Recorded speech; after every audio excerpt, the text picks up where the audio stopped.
Hi all, welcome to football arena. FIFA Arab cup ഇപ്പോൾ അതിൻ്റെ final മത്സരം വരെ എത്തിയിട്ടുണ്ട്. ഈ കോമ്പറ്റീഷനിൽ ആകെ 16 ടീമുകളായിരുന്നു പങ്കെടുത്തിരുന്നത്. സെമി ഫൈനൽ മത്സരങ്ങൾ പൂർത്തിയായിട്ടുണ്ട്.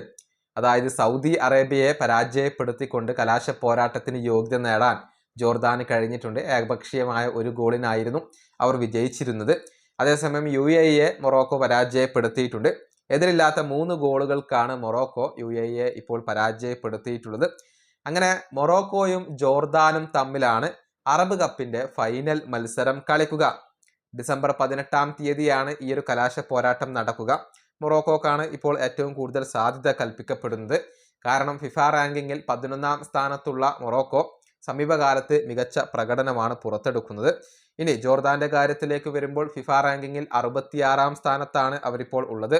മൊറോക്കോയെ അട്ടിമറിക്കാൻ അവർക്ക് സാധിക്കുമോ എന്നുള്ളതൊക്കെ കാത്തിരുന്ന് കാണേണ്ട കാര്യമാണ്. പല സുപ്രധാന താരങ്ങളും മൊറോക്കോയുടെ നിരയിൽ ഇല്ല എന്നുള്ളത് എടുത്തു പറയേണ്ട ഒരു കാര്യമാണ്. ഏതായാലും ഇവിടെ മറ്റൊരു കാര്യം കൂടിയുണ്ട്. അതായത് അർജന്റീനയുടെയും ബ്രസീലിൻ്റെയും വേൾഡ് കപ്പിലെ എതിരാളികൾ തമ്മിലാണ് ഈ ഒരു ഫൈനൽ മത്സരം കളിക്കുന്നത്. നമുക്കറിയാം, ഗ്രൂപ്പ് സിയിലാണ് ബ്രസീൽ വേൾഡ് കപ്പിൽ ഇടം കണ്ടെത്തിയിട്ടുള്ളത്. അതിലാണ് മൊറോക്കോ ഇപ്പോൾ വരുന്നത്.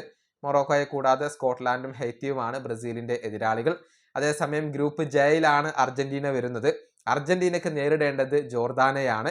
കൂടാതെ ഓസ്ട്രിയ, അതുപോലെ തന്നെ അൾജീരിയ എന്നിവരും അർജന്റീനയുടെ എതിരാളികളായിക്കൊണ്ട് വരുന്നുണ്ട്. ഏതായാലും വേൾഡ് കപ്പിലെ അർജന്റീനയുടെയും ബ്രസീലിന്റെയും എതിരാളികൾ തമ്മിലാണ് ഈ ഒരു അറബ് കപ്പിന്റെ ഫൈനൽ മത്സരം കളിക്കുന്നത്. അന്തിമ വിജയം ആർക്കൊപ്പമായിരിക്കും എന്നുള്ളതാണ് ഇനി ഫുട്ബോൾ ലോകത്തിന് അറിയേണ്ടത്. ഈ വീഡിയോയുടെ അവസാനിപ്പിക്കുന്നു. അടുത്തൊരു വീണ്ടും കാണാം.